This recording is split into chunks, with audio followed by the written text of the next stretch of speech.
Who ruined their own life the fastest? A patient I help treat sometimes, 5-yo left unattended for a few minutes, proceeded to drink from a bleach bottle. Caustic burns destroyed their airway and esophagus, but managed to survive because of tracheostomies and feeding tubes. Parents penalized and the child placed into care. Child needs routine surgeries to fix the damage caused by the caustic burns. And because of their age, all fixes are temporary because they're constantly growing. My favorite guy who failed the fastest is this guy met in El Monte. Arrived to Susula from Brazil on scholarship for engineering. Saved up working under the table to buy a Mustang. Drove it fast around the industrial zone we worked in, faster and faster each lap. Went over the curb, over the grass, car ended up on top of utility box.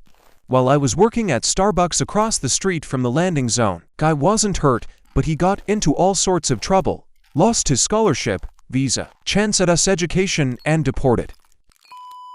My older brother had a pretty epic collapse. He was waiting tables at one of the best restaurants in our city and was promoted to bartender, and was being fast-tracked to management. I know waiting tables and bartending doesn't sound like a big deal, but he was making around $100,000 a year and only working about 30 to 35 hours a week. He bought a house, a new car, and had a dog. Then he got into drugs. 1 week everything is great.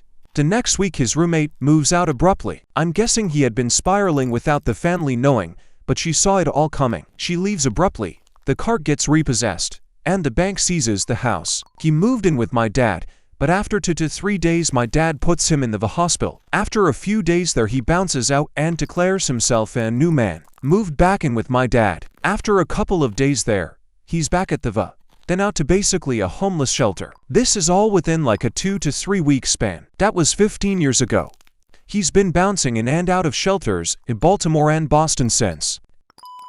Adam Osborne, founder of Osborne Computers, which made the first successful portable computer, made announcements about new computers that were still in the prototype stage. So people stopped buying their existing product. Osborne Computing failed by 1985. And they became a footnote in computer history. But they did name the Osborne effect after this blunder. My son decided to hang out of a window of a Jeep while the driver was doing donuts in the sand. The car rolled. He was killed. No one else was even hurt cause they were all wearing seatbelts. One person in the car was going to do it, too. But Sage said no, it's too dangerous. The irony of the stupid little fucker's comment is not lost on me. I miss him so much. We had a family friend while I was growing up that was a drummer in a sign band. He had it all, an attractive wife, 2 good kids, and a job playing music for a living. Then one day his wife found a hidden folder on their personal computer that contained hundreds of photos and videos of child pornography. She then found photos he had been taking of their own kids in the shower. She immediately contacted the police whom got the FBI involved. So for starters he was fired from the band. Then his wife filed for divorce and got full custody of the children. Then after the trial, he was sentenced to 12 years in prison plus 5 years probation. Lastly, he had to register as a sex offender for life. The guy has gone from a healthy-looking rock star, his late 20s, to now morbidly obese bald drunk in his 50s living with his elderly parents. One of the owners of the company my mate works for was diagnosed with cancer, and only a few months left to live. With months left to live, she decided to go on holiday with her husband, the other owner, and their very young kids. The husband dove into the sea, went straight into a rock and is now paralyzed from the neck down. So now the kids are going to lose their mum in a few months, and their dad can't work or look after their business for himself, let alone the children. My mate was looking for a new job, but now he doesn't want to leave them in such a shit position, but also knows that business is going to close in the next year. A good friend did that at 18 or 19. Diving into a shallow rock pool, he continued on, living in a wheelchair and becoming an advocate for disabled rights. He lived the fullest life he could. He found true love in marriage and some who cared for him for what he is. He died a few years ago. We had a short conversation about 2 weeks before his death where he asked me if I knew anyone who could give him home medical care at level. I said I would look into it and made some inquiries. And then he was gone. My regret is I once said, some 20 years ago, I would take him round a racetrack in a Porsche. It became a joke between us, as people called us wheelmen, him because of his wheelchair, me because of racing. Plenty of good answers I see already. One I think of is Otto Warmbier. While I doubt we'll ever know for sure what exactly happened, he made some small choice, whether innocent or foolish, that ruined and subsequently ended his life. I remember at the time of the incident he had the persona of a privileged twat, who thought touring North Korea would be a fun gag, and quickly favo. Now it's North Korea, so how much of it was manufactured? I reckon the incident was that he tampered with a poster or something. That we'll never know. Though one could argue just being an American traveling to North Korea in the first place, as a tourist, is asking for it. He absolutely had it coming, but Gary Glitter.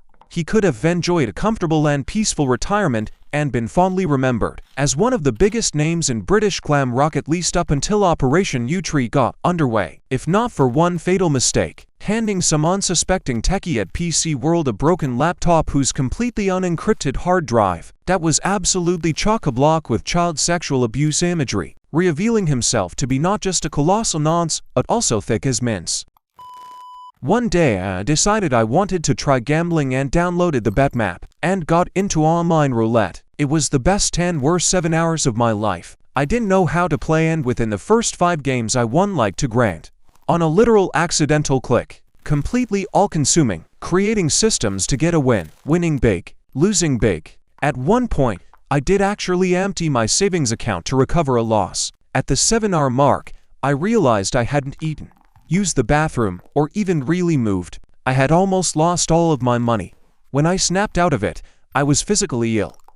I put all my winnings on green and uninstalled the app.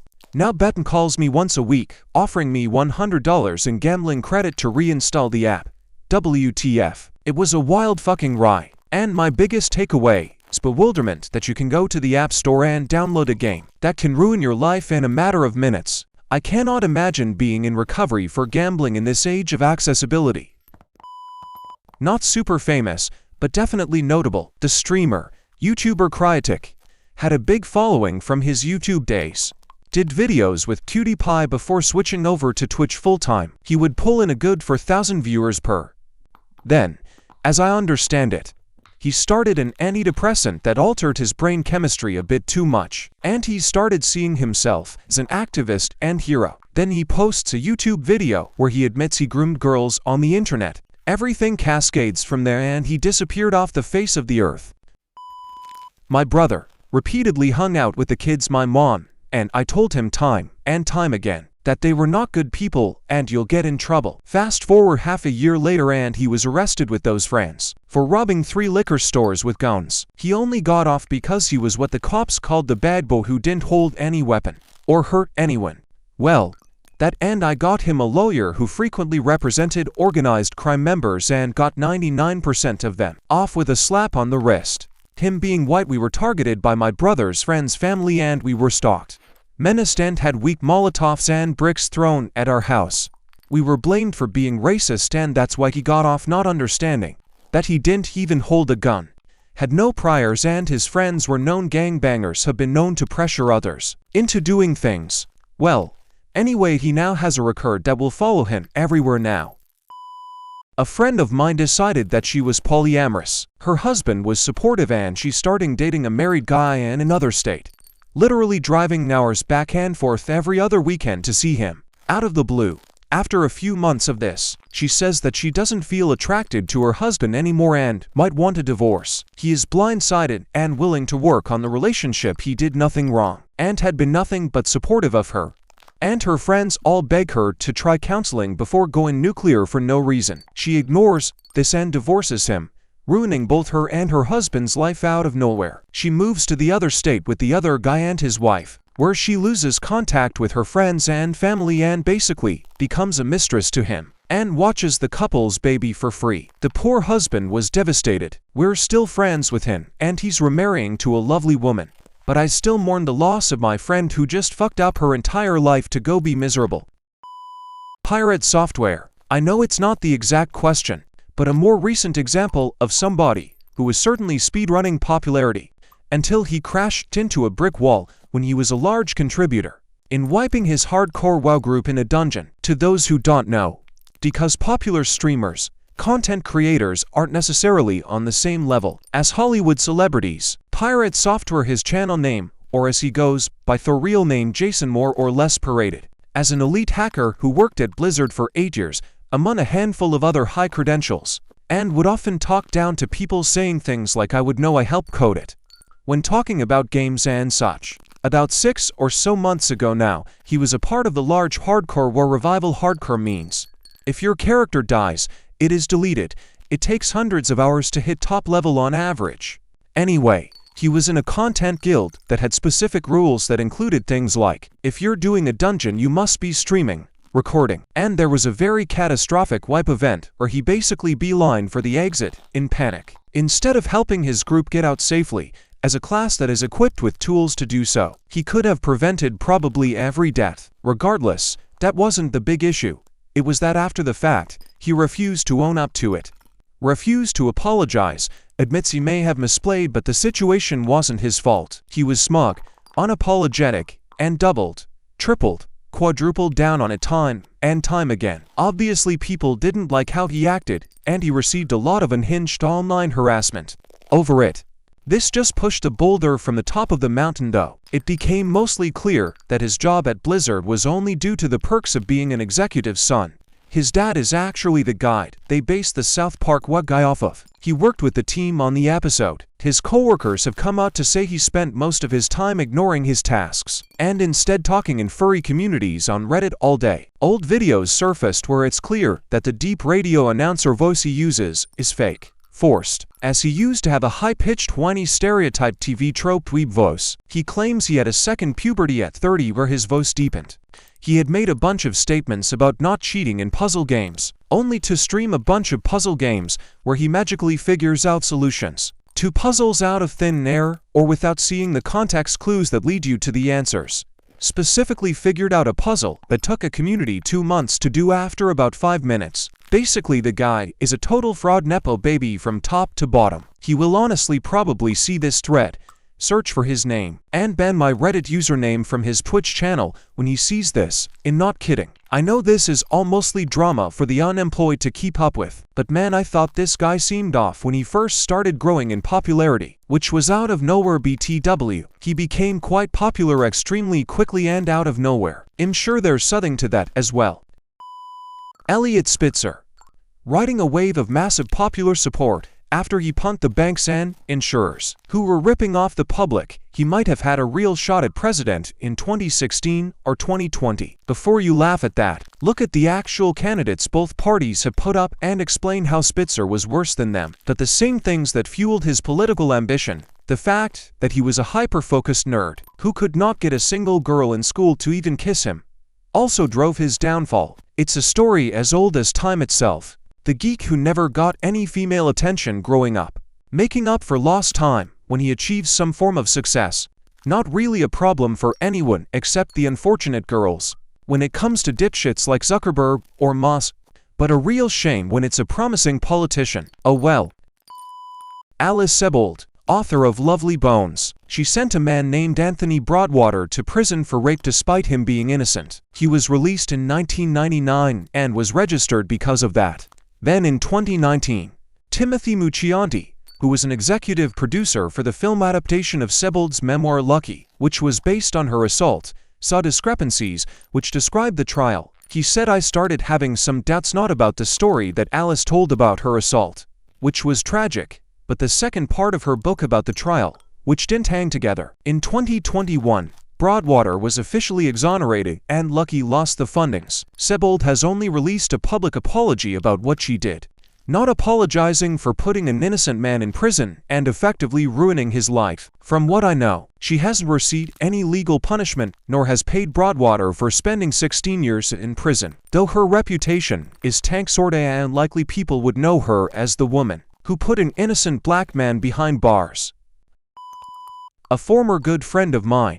Unfortunately, we grew up together, played baseball together, you name it, went to the same college, had the same social circle, the whole thing. He double majored in electrical engineering and business. Smart dude, handsome, mature, easy to talk to and a lot of fun. One night had for gin and tonics and seemed fine. He was never someone who drank a lot and for all intents and purposes was a well-adjusted, stable adult from a good family with a wife and a nice home. He got pulled over and barely blew over the legal limit. We both live in Arizona, which is a no-tolerance state, and it absolutely fucked his life up. Wife left him, lost his job, got really into the manosphere and red pill subculture, tracked his ex-wife down after seeing a picture of her with someone else on social media, and busted her up. More charges. This time he spent some time in prison. He gets out of prison and decides to contact his ex-wife, which he wasn't allowed to, my sister, and to mutual female friends, and said that they owed him sex. My sister told him to fuck off and he threatened her with sexual assault. He starts leaving body parts of dead animals at his ex-wife's house and on her car. He goes back to prison. I cut off contact with him years ago, but has been in and out of prison since for various alcohol and assault charges. This guy was once the cool dude at the party that everyone liked and people trusted. The guy everyone wanted to be friends with and sought advice from. Now has a dangerous, unstable abuser. In the span of 2 years he didn't even look like the same person. He went from having a warm and welcoming smile to looking menacing and dead behind the eyes. I saw his last mugshot and barely recognized him. If I had kids, there's no way I'd let them near him, without even knowing what I know. I've never seen anything quite like it. It's something I think about often.